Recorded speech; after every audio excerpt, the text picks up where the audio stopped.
పంతొమ్మిది ఎన్నికల సమయంలో చంద్రబాబు నాయుడు చెప్పింది ఏంటి? మోడీ తట్టడు మట్టి నీళ్లు తప్ప ఏమి ఇవ్వలేదు. 5 ఏళ్ళ జగన్మోహన్ రెడ్డి పాలన అసలు అమరావతి లేదు, అంతే కదా. అమరావతికి అసలు మట్టి నీళ్లు కాదు, అసలు ఏమీ లేదు కదా. దాన్ని ఎడారి చేశారు కదా. మొత్తం అన్నది మాట నాకు గుర్తు కదా, శ్మశానం అన్నారు కదా. సో అంటే ఈ 10 ఏళ్లలో మోడీ అమరావతికి ఇచ్చింది ఏంటి? ఫైనల్గా తట్టడు మట్టి నీళ్ళే కదా. అందువల్ల ఫస్ట్ మోడీ గారిని అడగాలి, అమరావతి ప్రారంభానికి వస్తే అయ్యా 10 ఏళ్ల పాటు మా అమరావతికి ఎందుకు అన్యాయం చేశావు? ఎందుకంటే జగన్ తప్పు చేయొచ్చు, కానీ అల్టిమేట్గా పార్లమెంట్ చట్టం ద్వారా రాష్ట్రం విడిపోతే రాజధాని నిర్మాణానికి కేంద్రం సహాయం చేస్తుందని పార్లమెంట్ చట్టంలో ఉంది కదా. రాష్ట్ర పునర్వ్యవస్థీకరణ చట్టం చదవండి మీరు. అసెంబ్లీ, హైకోర్టు, సచివాలయ నిర్మాణాలకు కేంద్రం డబ్బులు ఇవ్వాలి. అంటే పార్లమెంట్ చేసిన చట్టంలో ఉన్నది 10 ఏళ్ళుగా మీరే దేశంలో పాలిస్తున్నారు, ఎందుకు మరి అమలు చేయలేదు? దీనికి కారణం చెప్పాలి కదా. రాజ్యాంగంలో నిబంధనలు లేవా ఇవి అమలు కాకపోతే? కేంద్ర ప్రభుత్వం, రాష్ట్ర ప్రభుత్వం ఇన్స్ట్రక్షన్లు కూడా జారీ చేయొచ్చు. మీరే అఫిడవిట్ వేసి పార్లమెంట్లో రాజధాని విషయంలో మా కేంద్ర ప్రభుత్వానికి ఏ పాత్ర లేదు, ఇది మోడీ ప్రభుత్వం సుప్రీంకోర్టులో ఇచ్చిన అఫిడవిట్లో చెప్పింది. రాజధాని ఎక్కడ పెట్టాలన్న పాత్ర మీకు లేకపోవచ్చు, కానీ రాష్ట్రానికి ఒక రాజధాని ఉండాలన్న పాత్ర ఉండాలి కదా.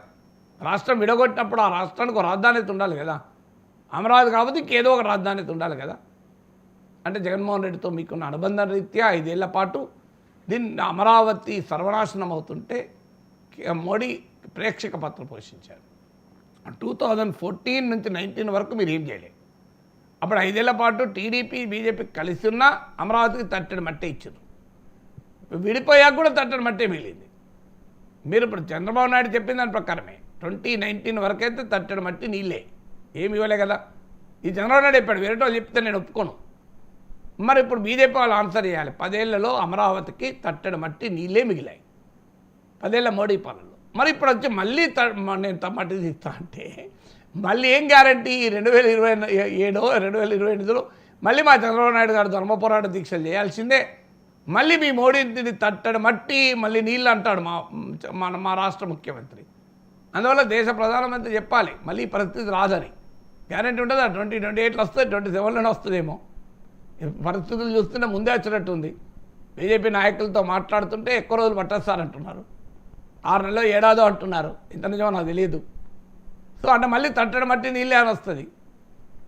అంటే ఆఖరికి అమరావతికి ఆఖరికి మిగిలేది వాళ్ళే ప్రారంభోత్సవాలు చేస్తారో, వాళ్ళే మా నోట్లో మట్టి కొట్టిపోతారా, ఇది మట్టి నీళ్ళు ఇచ్చిపోతారా? ఏ రాజకీయం ఇది?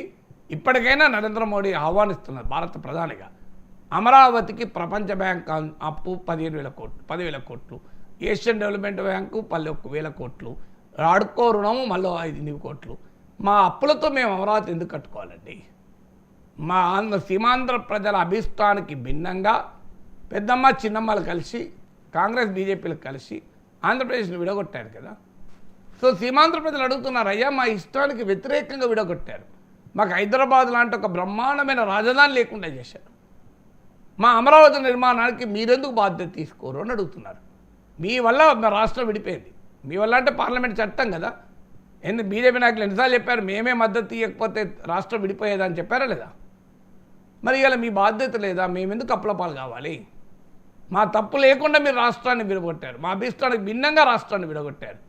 మాకు విడగొట్టినప్పుడు మాకు రాజధాని కట్టే బాధ్యత మన కేంద్రానికి ఉండదా? కేంద్రానికి రాష్ట్రానికి రాజధాని నిర్మించే బాధ్యత ఉండదా అని అడుగుతున్నాం. ఉన్నప్పుడు మరి మేము ఎందుకు అప్పులపాలు కావాలి? ఈ అప్పులు మళ్ళీ ఆంధ్రప్రదేశ్ ప్రజలే కట్టుకోవాలి కదా. మోడీ ప్రభుత్వం బడ్జెట్ ద్వారా అమరావతికి ఎంత గ్రాంట్ ఇచ్చింది చెప్పండి ఇప్పటికి నాకు. Please tell me what is the grant? అప్పిప్పియని మీరు అప్పిప్పించలేదండి. మా చంద్రబాబు నాయుడు లేదా పరపతి? ప్రపంచ బ్యాంక్ ఆఫీస్కి వెళ్ళండి, చంద్రబాబు నాయుడు పేరు చెప్తే లేసులు పడతారు. సో చంద్రబాబు నాయుడుకు మోడీ రికమెండేషన్ అవసరం లేదు ప్రపంచ బ్యాంక్ రుణం రావాలంటే. Chandrababu Naidu is more popular in world bank. Modi అంతర్జాతీయ స్థాయి గుర్తింపు ఉన్న ఏకైక ప్రాంతీయ నాయకుడు చంద్రబాబు నాయుడు. ఆ మేరకు మీరు జాతీయ స్థాయిలో గుర్తింపు ఎవరికైనా ఉండొచ్చేమో, కానీ మీరు వరల్డ్ బ్యాంక్ ఆఫీస్కి వెళ్ళినా చంద్రబాబు నాయుడు పేరు చెప్తే గుర్తుపడతారు. వాల్ స్ట్రీట్ జర్నల్ ఆఫీస్కి వెళ్ళినా చంద్రబాబు నాయుడు పేరు చెప్తే గుర్తుపడతారు. అలాంటి నాయకులు ఆంధ్రప్రదేశ్ ముఖ్యమంత్రి ఉన్నప్పుడు మోడీ ఎందుకు అప్పు ఇప్పించాలి? అవసరం వెళ్ళే అప్పు చంద్రబాబు నాయుడు పుట్టదా? ఇప్పుడు కాదు, దశాబ్దాల క్రితం బిల్ క్లింటన్ బిల్ గేట్స్ను హైదరాబాద్ పట్టుకొచ్చిన నాయకుడు చంద్రబాబు నాయుడు. చంద్రబాబు నాయుడుకి ఇంకో అప్పిచ్చేది ఏముండదండి. సో అందువల్ల ప్రపంచ బ్యాంక్ అప్పులు ఇప్పించడం ప్రత్యేకత కాదు, గ్రాంట్ ఇవ్వండి. మీకు ఇప్పుడు భారత ప్రభుత్వ బడ్జెట్ సుమారు 50 లక్షల కోట్లు. 50 లక్షల కోట్లలో మేము ఏమడుగుతున్నాం, 10,000 కోట్లు ఇవ్వండి ఇయర్లీ. 5 ఏళ్ల పాటు 10,000 కోట్లు, 50,000 కోట్లు వస్తాయి. ఒక్క బీహార్కు ఎన్నికలు ఉన్నాయి కనుక మొన్న బడ్జెట్లో 59,000 కోట్లు ఇచ్చారు. మీకు ఒక ఎయిర్పోర్టు, ఒక కోసి కెనాల్ ప్రాజెక్టు, ఒక బుద్ధిస్ట్ సర్క్యూటు, ఇలా 59,000 కోట్లు ఇచ్చారు బీహార్. ఆంధ్రప్రదేశ్ రాష్ట్ర రాజధాని నిర్మాణ చరిత్రలో మిగిలిపోతుంది కదా. ఒక్క 10,000 కోట్లు ఎవ్రీ ఇయర్ ఇవ్వండి. బీహార్కి ఇచ్చిన దాంట్లో నేను అడుగుతున్న 20% కూడా అడుగుతలేను. మీరు 10% అడుగుతున్నాను, 15% అడుగుతున్నాను. అక్కడ 59,000 కోట్లు ఇచ్చారు బీహార్లో ఎన్నికలు ఉన్నాయి. అమరావతికి 10,000 కోట్లు ఇవ్వండి ఎవ్రీ ఇయర్. కానీ సెల్ఫ్ సస్టైన్ అంటూ ఉన్నారు కదా. సెల్ఫ్ సస్టైన్ అయితే మరి ప్రపంచ బ్యాంక్ ఎందుకు రుణం తీసుకుంటున్నారు? వరల్డ్ బ్యాంక్ ఉన్నది. నిన్న కాకుండా పేపర్లు వచ్చింది హడ్కో లోన్ ఫర్ అమరావతి అని. హడ్కో లోన్ తీసుకుంటున్నారు, వరల్డ్ బ్యాంక్ లోన్ తీసుకుంటున్నారు, ఏడీబీ లోన్ తీసుకుంటున్నారు. సెల్ఫ్ సస్టైన్ అయితే లోన్లు తీసుకుంటారండి. నాకు నిజంగా చెప్పండి, సెల్ఫ్ సస్టైన్ అయితే లోన్లు అవసరమా? ఇప్పుడు మీరు ఉదాహరణకు మీకు ఒక 600 గజాలు ఉంది, మీరు డెవలపర్కి ఇస్తారు. ఆ డెవలపర్ మీకు 50%, 60% షేర్ ఇస్తాడు. లోన్ ఎవరు తీసుకుంటారు? మీరు తీసుకుంటారా, డెవలపర్ తీసుకుంటాడా? ల్యాండ్ ఓనర్ డెవలపర్ లోన్ తీసుకుంటాడు ఎక్కడన్నా? ల్యాండ్ ఓనర్ అప్పు చేస్తాడా ఇల్లు కట్టడానికి? డెవలపర్ అప్పు చేసుకుంటాడు, మనకే సంబంధం అండి. మరి ఇప్పుడు ఆంధ్రప్రదేశ్ ప్రభుత్వం ఎందుకు అప్పు చేస్తుంది? సిఆర్డీ ఎందుకు అప్పు చేస్తుంది? సో నాకు కాన్సర్న్ ఉండాలి కదా. సెల్ఫ్ సస్టైన్ అయితే ప్రాబ్లం ఉన్నది, అప్పే అవసరం లేదుగా. 10 రూపాయలు అప్పు అవసరం లేదు. అప్పు చేయమని చెప్పండి. ఇప్పుడు రాజధానికి ఫైనాన్స్ మినిస్టర్ బడ్జెట్ స్పీచ్లోనే చెప్పారు కదా, 10,000 కోట్లు ఇప్పిస్తాం అప్పని. నేను ఆ రోజు కూడా అన్నాను కదా, అప్పా గ్రాంటా తేలాలి, అప్పా గ్రాంటా తేలాలి. ఫైనాన్స్ మినిస్టర్ తెలివిగా అది అప్పు అని చెప్పలే, గ్రాంట్ అని చెప్పలే. కానీ తర్వాత తేలిపోయింది కదా అప్పే అనేది. సో అందువల్ల నేను అంటున్న క్వశ్చన్ ఏంటంటే, అయ్యా మీరు ఏడాదికి ఒక 10,000 కోట్లు 5 సంవత్సరాలు ఇవ్వండి. లేదంటే మళ్ళీ మా చంద్రబాబు నాయుడు మీ పైన ధర్మ పోరాట దీక్షలు చేయక తప్పదు.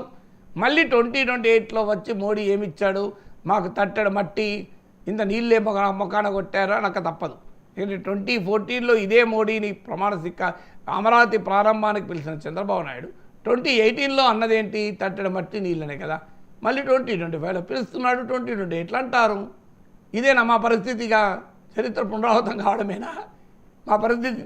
సైక్లిక్ ఇలాగే జరగాల? మీ రాజకీయాల వల్ల మేమెందుకు నష్టపోవాలి అంటున్నా. అందువల్ల please welcome to Narendra Modiji, please give 10,000 crores. ఒక్కసారి ఆంధ్రప్రదేశ్ కూడా గుజరాత్ అనుకోండి, మీకు వచ్చేస్తాయి డబ్బులు, బ్రహ్మాండంగా వస్తాయి. 1,00,000 కోట్లు కదా బుల్లెట్ ట్రైన్కి ఇచ్చింది, జపాన్ నుంచి మీరు అప్పిప్పించారు. సో మళ్ళీ మాకు అప్పిప్పేకండి, గ్రాంట్ ఇవ్వండి.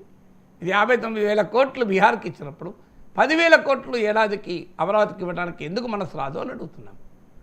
లేదు ఇనాగ్రేషన్లు చేసిపోతే ఏమొస్తుందండి? ఇనాగ్రేషన్లకు చెయ్యాలి, అద్దని అంటలేం. ఇనాగ్రేషన్లు చేసి వెళ్ళిపోతే లాభం లేదు కదా. మళ్ళీ మీరు పార్లమెంట్ ప్రాంగణం నుంచి ఇంత మట్టి పట్టుకొస్తారు, మీరు మళ్ళీ ప్రయాగరాజ్ నుంచి కావాలంటే మహాకుంభ నుంచి నీళ్ళు తెస్తారు. మాకు ఏం లాభం దానివల్ల? అది అవసరమే, అది పుణ్యతీర్థం రావాలి, అది మేమైనా పోయి తెచ్చుకుంటాం కదా. పార్లమెంట్లో ఉన్న మట్టి నరేంద్ర మోడీ గారు వెళ్ళి మా రామ్మోహన్ నాయుడు తెచ్చుకోడా? మహాకుంభకు మా పవన్ కళ్యాణ్ వేయండి కదా, తెచ్చుంటాడు ప్రయాగరాజు నుంచి నీళ్ళు.